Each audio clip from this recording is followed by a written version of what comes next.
siang semuanya. Perkenalkan, nama saya Justina Wea. Di video kali ini saya akan membahas tentang dampak COVID-19 terhadap perusahaan. Di sini saya ambil perusahaan Telkom. Seluler atau Telkom, anak usaha PT Telkom Persero Tbk, menyiapkan jaringan untuk mengantisipasi lonjakan trafik layanan seiring dengan tingginya potensi penggunaan layanan data di sejumlah wilayah. Nah, diambil dari bisnis.com Jakarta, perusahaan operator seluler di tanah air melakukan sebagai upaya guna mengantisipasi potensi lonjakan trafik akibat dialihkannya berbagai aktivitas dari luring menjadi daring akibat persebaran virus corona atau COVID-19 yang kian memarak. Nah, PT Telekomunikasi Seluler atau Telkomsel, anak usaha PT Telkom atau Persero Tbk, menyiapkan jaringan untuk mengantisipasi lonjakan trafik layanan seiring dengan tingginya potensi penggunaan layanan data di sejumlah wilayah. Hal ini merupakan dampak diberlakunya kebijakan bekerja dan belajar di rumah oleh sejumlah perusahaan dan sekolah. Nah, Direktur Utama Telkomsel Setianto Hantoro mengatakan, pengamanan jaringan terutama difokuskan di wilayah residensial dan titik posko penanggulangan COVID-19 seperti di rumah sakit dan kantor pemerintahan terkait. Sebelumnya, Telkomsel juga sudah mendukung pengamanan jaringan di Natuna, Kepulauan Riau, dan Pulau Sebaru, Kepulauan Seribu, DKI Jakarta, saat proses observasi warga negara Indonesia yang baru kembali masing-masing dari Wuhan atau Cina dan Jepang, ujar Setiano dalam keterangan resmi yang diterima di bisnis.com minggu kemarin.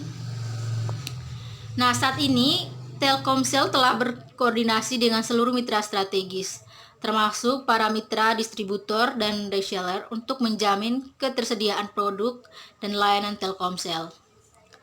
Adapun pusat pelayanan kunjungan pelanggan atau walk-in seperti Grabri dinyatakan tetap beroperasi normal sesuai ketentuan jam operasional tiap wilayahnya dengan menjalankan prosedur standar yang dibutuhkan guna memeriksa kondisi kesehatan pelanggan yang berkunjung.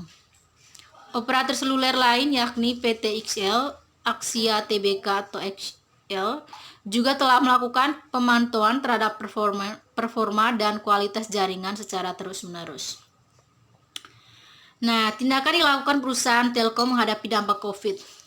Dari kontan.co.id Jakarta, PT Telekomunikasi Indonesia alias Telkom makin ketat mengantisipasi penyebaran virus corona atau COVID-19 di lingkungan kerja. Misalnya saja sejak merebaknya wabah virus corona atau COVID-19, Telkom secara aktif telah melakukan langkah-langkah preventif terhadap upaya pencegahan penyebaran virus tersebut. VP Corporate Communication Telkomsel, Arief Prabowo mengatakan pihaknya telah menyampaikan himbauan kepada seluruh karyawan untuk tidak melakukan perjalanan ke luar negeri, mensosialisasikan pengenalan dan pencegahan gejala penyakit virus corona atau COVID-19, menghimbau untuk senantiasa memantau perkembangan penyebaran melalui media informasi resmi dan mengaktifkan posko yang melibatkan tenaga medis serta call center yang dapat dihubungi 24 jam.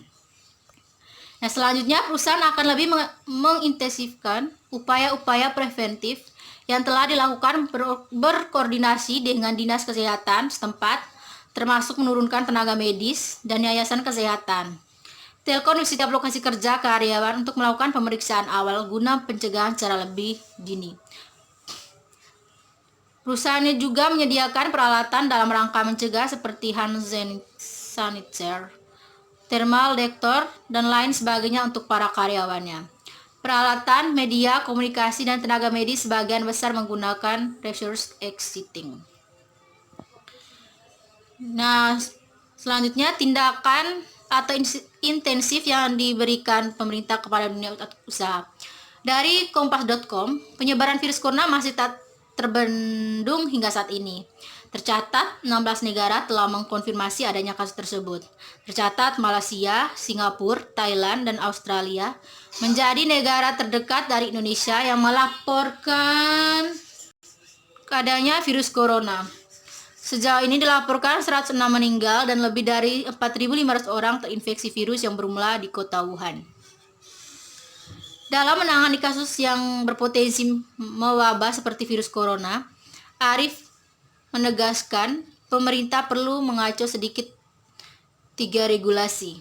Yang pertama, Undang-Undang Nomor 4 Tahun 1984 yang menegaskan pemerintah bertanggung jawab melaksanakan upaya penanggulangan wabah. Langkah yang perlu dilakukan yaitu penyelidikan epidemiologis, pemeriksaan, pengobatan, perawatan, dan isolasi penderita, termasuk tindakan karantina, pencegahan dan pengebalan, pemusnahan penyebab penyakit, penanganan jenazah akibat wabah, penyuluhan pada masyarakat, dan upaya penanggulangan lainnya.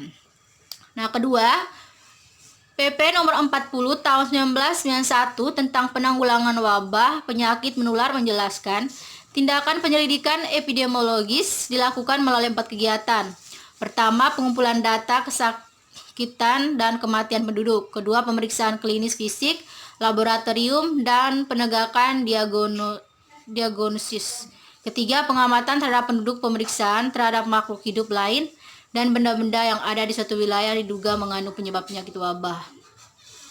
Ketiga, Peraturan Menteri Kesehatan Nomor 1501 Tahun 2010 tentang jenis penyakit menular tertentu yang dapat menimbulkan wabah dan upaya penanggulangan juga menegaskan pemerintah untuk melakukan penelusuran aktif terhadap wabah. Arief menyebut peraturan itu menetapkan berbagai jenis penyakit menular yang dapat menimbulkan wabah. Ketiga, koordinasi pemerintah pusat dan daerah untuk membantu tim khusus guna mengobati dan mencegah berulangnya infeksi virus corona pada korban. Upaya ini bisa dilakukan antara lain dengan membentuk pusat krisis penanganan virus corona. Keempat, melakukan investigasi dan layanan jemput bola kepada korban atau orang yang terpapar atau memiliki gejala infeksi virus corona agar penyebaran virus dapat dicegah. Kelima, penting bagi pemerintah mengendalikan harga alat, obat, dan kebutuhan medis yang dibutuhkan masyarakat dalam mencegah virus corona dan memberikan intensif kepada produsen. Keenam, melindungi segenap bangsa dengan memberikan perhatian khusus kepada warga negara Indonesia di luar negeri yang berada di negara yang mengalami wabah virus corona. Nah, jika kita punya perusahaan yang terdampak COVID-19, maka kita sebagai pemilik perusahaan akan buat keputusan untuk membolehkan para karyawan bekerja dari rumah jika kondisi mengharuskan demikian, sehingga tidak ada bertambahnya jumlah orang yang terinfeksi. Ada beberapa strategi untuk memastikan para karyawan bekerja dengan efektif walaupun tidak berada di kantor, yaitu pertama, menetapkan peranan dan tujuan. Kedua, menjadwalkan rapat secara reguler. Yang ketiga, perbanyak komunikasi. Itulah sedikit penjelasan dari saya mengenai dampak COVID-19 terhadap perusahaan Indonesia. Nah, lebih kurangnya saya mohon maaf. Jika ada masukan, silakan komen di kolom komentar. Dan jangan lupa like and subscribe.